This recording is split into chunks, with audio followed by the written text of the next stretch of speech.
এঁচোড় দিয়ে তৈরি কাটলেট একটি জনপ্রিয় মুখরোচক স্ন্যাক্স বলতে পারো। সকাল বা সন্ধ্যার আড্ডায় হালকা খিদে মেটাতে এর জুড়ি মেলা ভার। এই কাটলেটে থাকে মাংস ছাড়াই মাংসের স্বাদ। একদম ঘরোয়াভাবে এই এঁচোড় কাটলেটের রেসিপিটি দেখে নি চলো।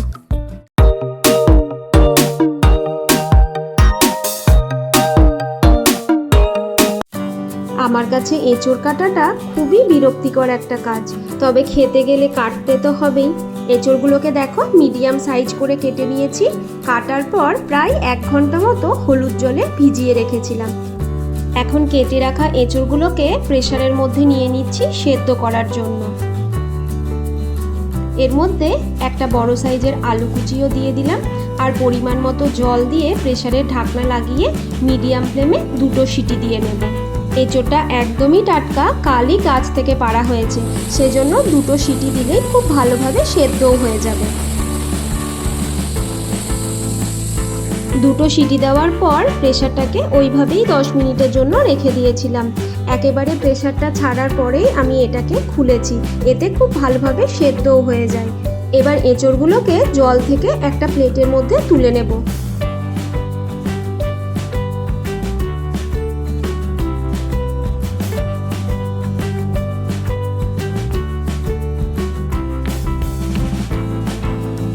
এঁচোড়গুলোকে প্লেটের মধ্যে তুলে একটু ঠান্ডা হওয়ার জন্য রেখে দিলাম।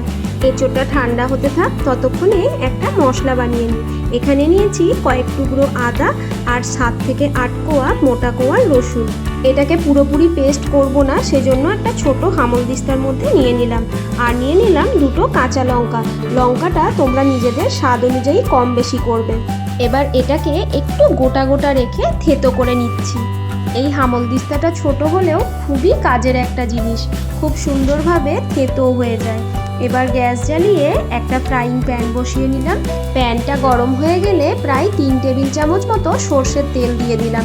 সর্ষের তেলটা খুব ভালোভাবে গরম হয়ে গেলে 3টে মিডিয়াম সাইজের পেঁয়াজ কুচি এর মধ্যে দিয়ে দেব। পেঁয়াজটা দেওয়ার পর গ্যাসের ফ্লেমটাকে মিডিয়ামে রেখেই পেঁয়াজটা তেলের মধ্যে নাড়াচাড়া করে নিচ্ছি। 2 থেকে 2.5 মিনিট ভাজার পরেই পেঁয়াজটা প্রায় বাদামি বর্ণের হয়ে গেছে। এখন থেতো করে রাখা আদা রসুন আর কাঁচা লঙ্কার পেস্ট এর মধ্যে দিয়ে দিচ্ছি।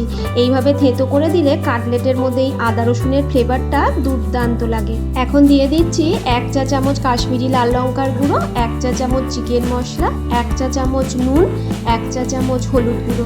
এবার সমস্ত মশলা খুব ভালোভাবে কষিয়ে নিতে হবে। আর গুঁড়ো মশলাগুলো দেওয়ার পর যেহেতু কোনো জল দিইনি, সেজন্য গ্যাসের ফ্লেমটাকে এখন একদম লোতে করে দিতে হবে। গ্যাসের ফ্লেমটাকে লোতে রেখেই মশলাটা কষানো হতে থাক, ততক্ষণে এঁচোড়গুলোও ঠান্ডা হয়ে গেছে। এবার এঁচোড়গুলোকে আমি হাত দিয়েই মেখে নিচ্ছি, তোমরা স্ম্যাশারে করেও মেখে নিতে পারো। দেখো খুব ভালোভাবে মিহিভাবে আমি মেখে নিয়েছি। এবার এই মেখে রাখা এঁচোড়টাকে প্যানের মধ্যে দিয়ে দেব।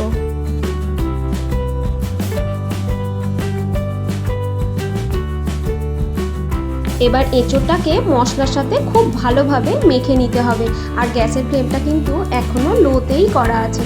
দেখো খুব ভালোভাবেই মশলার সাথে এঁচোড়টাকে মিশিয়ে নিয়েছি। এবার এর মধ্যে দিচ্ছি 1.5 চা চামচ ভাজা মশলা, লবঙ্গ, এলাচ, দারচিনি, গোটা ধনে, গোটা জিরে, মৌরি আর কয়েকটা শুকনো লঙ্কা শুকনো খোলায় ভেজে এই ভাজা মশলাটা আমার সবসময় বানানোই থাকে। আর দিয়ে দিলাম 1 চা চামচ চিনি, এটা টেস্টের ব্যালেন্সের জন্য দিলাম, তোমরা এটা স্কিপও করতে পারো। আরও একবার সমস্ত উপকরণ এঁচোড়ের সাথে খুব ভালোভাবে মিশিয়ে নিচ্ছি। মশলার সাথে এঁচোড়টাকে প্রায় 10 মিনিট মতো লো ফ্লেমে কষিয়ে নিয়েছি। দেখো ফ্রাইং প্যান থেকে এঁচোড়টা খুব সহজেই উঠে আসছে। এবার গ্যাসের ফ্লেমটাকে অফ করে ফ্যানের তলায় ঠান্ডা হওয়ার জন্য কিছুক্ষণ রেখে দেব। মিশ্রণটা ঠান্ডা হতে থাক, ততক্ষণ কাটলেট কোডিংয়ের জন্য কিছু উপকরণ নিয়ে নিই। এখানে নিয়ে নিলাম 1 কাপ মতো লেরুয়া গুঁড়ো, আর অন্য একটা বাটিতে নিয়ে নিচ্ছি 5 চা চামচ কর্নফ্লাওয়ার। এই কর্নফ্লাওয়ারের মধ্যে সামান্য একটু জল দিয়ে এটাকে ভালোভাবে গুলে নিতে হবে।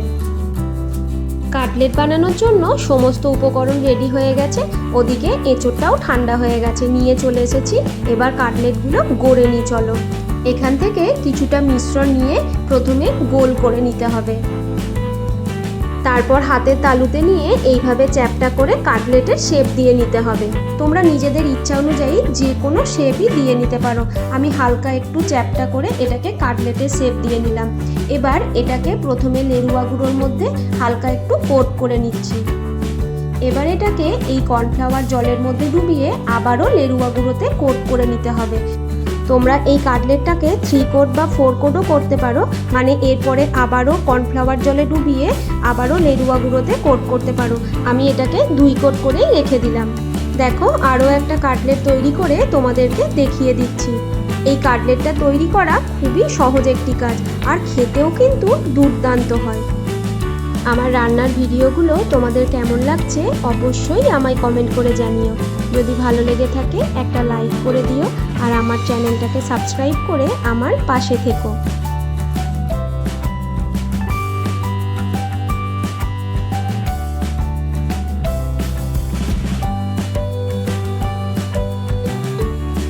দেখো আরও একটা কাটলেট বানানো হয়ে গেল।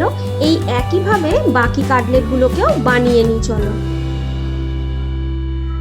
সমস্ত কাটলেট একদম রেডি হয়ে গেছে। এবার কাটলেটটাকে কিছুক্ষণ সেট হওয়ার জন্য ফ্রিজের মধ্যে রেখে দেব। এই ধরো আধ ঘন্টা মতো রাখলেই হবে। আধ ঘন্টা রাখার পর এবার কাটলেটগুলো ভেজে নেওয়ার পালা। এই কাটলেটগুলো বেশি করে বানিয়ে প্রায় 3-4 দিন মতো ফ্রিজের মধ্যে রাখতে পারো, খুবই ভালো থাকবে। আর যখন ইচ্ছা ফ্রিজ থেকে বের করে সঙ্গে সঙ্গেই ভেজে খেতে পারবে। এবার গ্যাস জ্বালিয়ে আবারও ফ্রাইং প্যান বসিয়ে নিয়েছি। ফ্রাইং প্যানে দিয়ে দিচ্ছি প্রায় 1 কাপ মতো সানফ্লাওয়ার অয়েল। হাই ফ্লেমে তেলটাকে খুব ভালোভাবে গরম করে নিয়েছি। এবার কাটলেটগুলো একে একে তেলের মধ্যে দিয়ে দেব। তেলটাকে খুব কড়াভাবে গরম করার পরেই কিন্তু কাটলেটগুলো তেলের মধ্যে দিতে হবে। আর কাটলেটটা দেওয়ার আগে গ্যাসের ফ্লেমটাকে মিডিয়ামে করে দিতে হবে।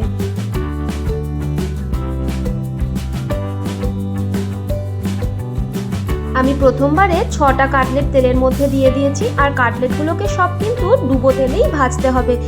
আর মিডিয়াম ফ্লেমে কিছুটা হাতে সময় নিয়ে কাটলেটগুলোকে এপিটোপিট ভেজে নিতে হবে, তাহলে কাটলেটগুলো অনেকটা ক্রিস্পি হবে। কাটলেটগুলোর এপিটোপিট একদম ব্রাউন হয়ে গেলে এটাকে একটা ঝাঁঝরির মধ্যে তুলে নিচ্ছি, যাতে এক্সেস তেলটা ঝরে যায়। আবারও দ্বিতীয়বার বাকি কাটলেটগুলো এর মধ্যে দিয়ে দিচ্ছি। এঁচোড়ের সময় পেরিয়ে যাওয়ার আগে একবার এইভাবে কাটলেট বানিয়ে দেখো, এটা খেতে এত টেস্টি হয় মাছ মাংসকেও হার মানিয়ে দেয়। দ্বিতীয়বারের কাটলেটগুলোও ভাজা হয়ে গেছে। আবার তৃতীয়বারও বাকি কাটলেটগুলোকে দিয়ে দিয়েছি। দেখো শেষের কাটলেটগুলো একদম ভালোভাবে ভাজা হয়ে গেছে। এবার পরিবেশন করে নেওয়ার পালা। সুন্দরভাবে রান্না করার পর সুন্দরভাবে পরিবেশন করলে দেখতেও ভালো লাগে আর খেতেও খুব ভালো লাগে। এখানে আমি কিছুটা টমেটো কেচাপ, কিছুটা কাসুন্দি আর সাজানোর জন্য কিছুটা ধনেপাতা দিয়ে দিলাম। আর স্যালাডের মধ্যে দিলাম কিছুটা শসা কুচি আর পেঁয়াজ কুচি। এবার মাঝখান বরাবর কাটলেটগুলোকে সাজিয়ে দিচ্ছি। আর সাজানোর জন্য একটা সবুজ আর একটা লাল লঙ্কাও দিয়ে দিলাম। দেখো প্লেটটা দেখতে কি সুন্দর লাগছে, দেখেই যেন খেতে ইচ্ছা করছে। এই কাটলেটের ভেতরটা হয় যেমন নরম আর রসালো, বাইরেটা ততটাই মুচমুচে। ওপর থেকে একটু বিট লবণও ছড়িয়ে দিলাম। এবার এই কাটলেটের টেস্ট আর আমার বেটু খেয়ে বলবে কেমন হয়েছে।